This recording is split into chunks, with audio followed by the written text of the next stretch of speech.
Yo, what's up guys? Itong motor natin, Sniper 155. Gagawin natin, palit tayong clutch lining. Okay, sige, sundan nyo kami. Okay, goods. Eto na. Kailangan natin motul. Number 1 yan. Langis. Number 2, clutch lining. Galing Shopee. Stock size lang yan. Stock ni Chura. Oil filter. Kailangan natin yan. Pati oil filter. 8, 10mm. Orange range na 4 extension, 12mm ratchet. Game na, baklasin na natin.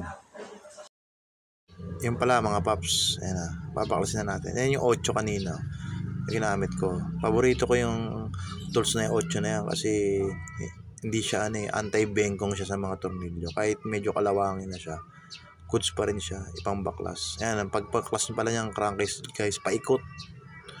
Yan. Huwag yung isang part ng baklasin yung paikutin nyo para unti-unti siyang lumuluwag para hindi maipit masyado yung yung ang tawag dito, yung ano tawag dyan, yung gasket niya. Yan, original pa gasket yan guys, maganda kasi urig pa yung gasket nyo, hindi siya mapunit, para urig pa rin yung nakakabit.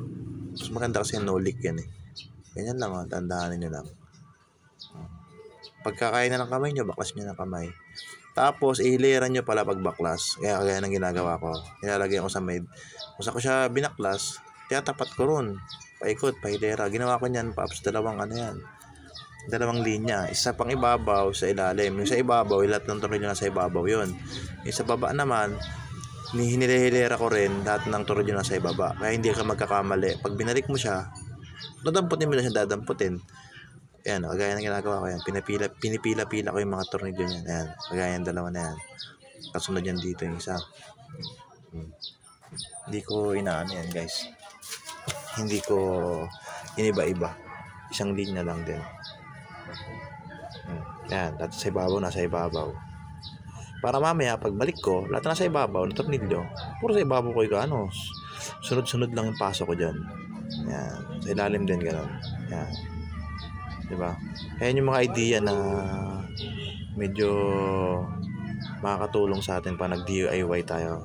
Totoo lang yan paps, di talaga ako mekaniko Isa talaga akong rider lang. Pero syempre, pag maintenance ng motor, clutch lining, ganyan, dapat marunong tayong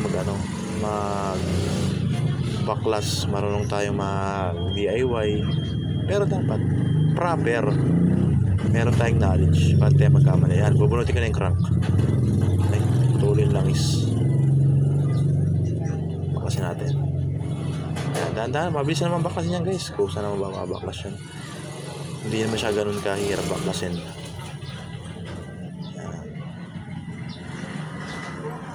Ilapit natin yung camera para makita niyo yung tornilyo pang babaklasin natin. Ayan yung clutch housing niya. Kita nyo? 3 lang tornilyo niyan guys. 10mm yan. Ayan. Ratchet gagawin natin pang baklas dyan para mabilis natin mabunot. Simple lang kabit yan guys. Mas mahirap pa nga yung ating sa wave dyan. Yung kay TMX. Ayan. Ito pala yung clutch plate. Ayan. Kita yung part na yan. Ayan, parang may uka. Parang medyo hinasa siya. Ayan, parang ganon. Ayan. Ayan yung kabilang side. Kabilang side naman yan, yung flat side. Yan. Yan yung side na papunta sa takip. Ito yung side papunta sa pa-engine. Medyo parang may niliha, parang may grinder, parang ganon siya. Yan. Pag ganun kabit yan guys. Pag ganun sa makina. Yan. May ganyan makina ko. Pag ganyan. Hindi kayo magkakamali niyan, isang kabit lang yan. Dalawa lang clutch plate yan, 3 lang clutch lang yan. Kaya mas madaling ikabit ang 155 kaysa 150 or sa ibang motor. Tandaan nyo lang yun. Kabit natin. Kunin natin yung clutch lining. Kabit natin. Clutch lining, ayan yung pinakamalapad na clutch lining niya. Ayan yung unang-una.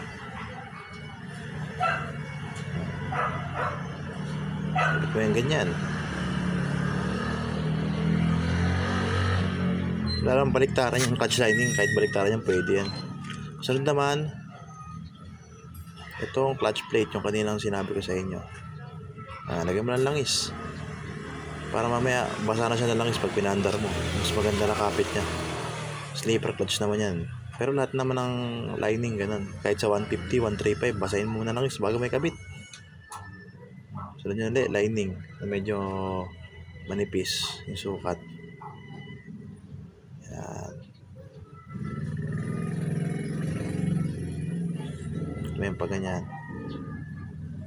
Okay.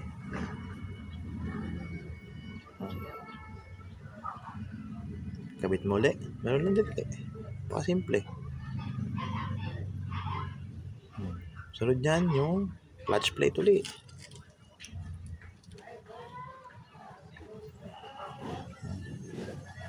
Ganun ulit. Yung medyo may parang may hinasang part, yun ulit yung papunta sa engine. Tapos yung medyo flat side, yun yung papunta sa takip. Pag ganun ulit. Yan, pag ganyan. Diba? Yung medyo ulit. After yan, lining ulit. Nakasinlaki nung binaklas nyo kanina.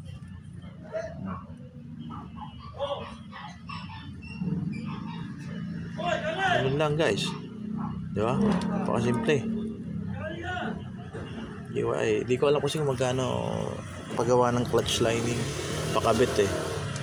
Parang alam ko medyo may pressure rin yan. Pero kung ikaw na magkakabit, kagaya ng ginawa ko, bumili na ako ng lining tsaka langis sa oil filter. Parang gumastos lang ako dyan, around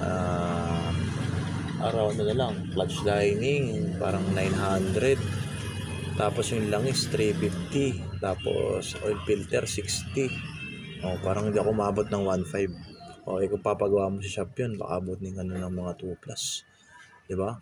Ikaw na lang nagkabit, basta marunong ka lang din. Ayan, yung gitna pala na yan guys, huwag nyo papakilaman yan, kasi nakatono na yan yan. Kasi pag once na pinihit nyo yan, naka-neutral pa lang kayo, ma-under na yung motor nyo. Huwag nyo nang pakialaman yan, nakatono na yan. Maluwag talaga yan, may play yan. Hindi nyo na kailangan pakialaman yan. Tapos pagkabit pala nyan, takip na yan. Dapat medyo, kayo, yan, yung gitna na yan. Huwag nyo nang papakialaman yan. Nakatono na yan. Pagkabit pala nyan guys, ng clutch housing na takip na yan, kailangan nyo nakapit doon. Kakapain nyo yan. Pwede yung paikutin yan. Ayan, gagawin nyo yan. Itutusok nyo yan dun sa gitna ng clutch housing nyo. Ayan, kaya nga kakapain ko yan para mag-fit siya. Ang problema kasi, kaya nahirapan ako paikutin. Nakakambyo kasi yung motor na yan. Naka-primera pala. Hindi ko na neutral. Kaya kahit anong ikot ko, nahirapan ako paikutin siya. Tapos basa pa yung kamay ko ng langis. Kaya medyo natagalan ako. Dapat saglit na ikabit yan. Dapat mga lang yan eh. 3 seconds lang. Ikot-ikot ko. Nahirapan kasi ako niyan. Dahil nga nakakambyo. Puro pa atras yung ikot ko, imbis pa abante. Ipipit mo lang naman yan hanggang lumapat siya.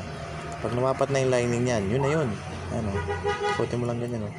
Ayan, nahirapan ako. Nakakambyo kasi. Hindi ko yan na neutral sa kabila yan. Kasi papalo yung cambio niyan eh. Baka matanggal na naman yung spring sa gilid ng clutch housing. Tumatalon kasi yun. Pipit nyo lang naman yun, ikutin nyo lang, hanapin nyo lang yung part na magpipit siya. Then after nun, lagyan nyo ng tornilyo, spring, tas tornilyo, yun na, dire-diretso na, balik, kakabit nyo na yung crank. Ikot-ikutin nyo lang ganyan guys. Ayan, nagpit na. Ayan, pit na yan, ibig sabihin pa ganyan. Pakita yung camera natin, pakita ko sa inyo na nag-pitch siya.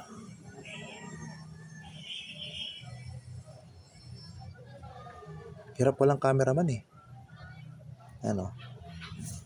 Tingnan. Nakapit na siya guys ha. Tingnan mo, ayan.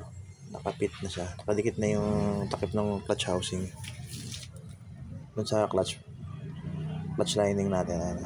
Nakadikit na yan. Ayan, dikit na.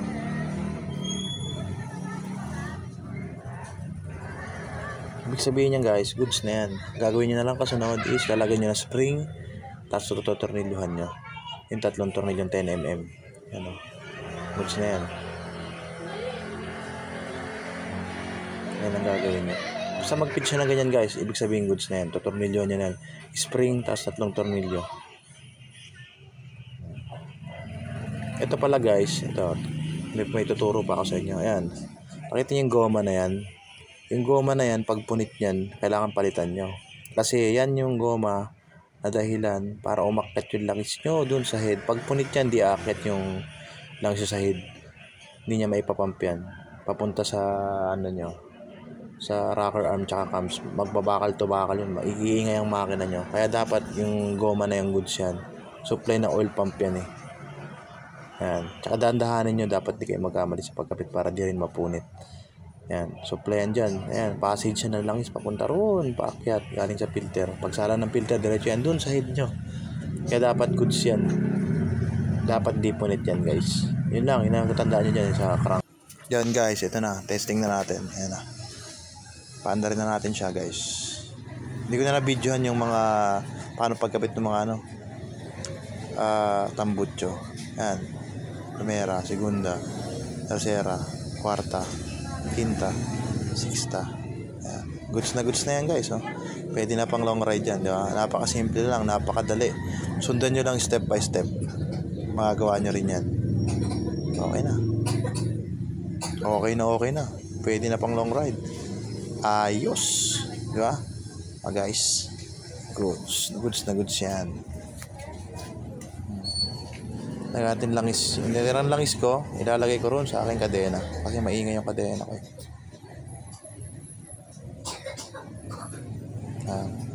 Ating cambio. Para tumulos yung kadena. Medyo maingay na kadena ko eh. Wala pa tayo pambiling RK. Makati-kati. Yung ano muna, ordinary lang. Stock is good. Yan. Sana guys nakatulong sa inyo yung konting knowledge ko. At magawa nyo rin someday. Kasi madali lang naman yan para ka lang nagpapalit ng ng panggilid ng mga scooter. Kaso nga lang may langis na kasama. Yun lang. Yahoo! Thank you guys. Thanks for watching. Salamat. God bless.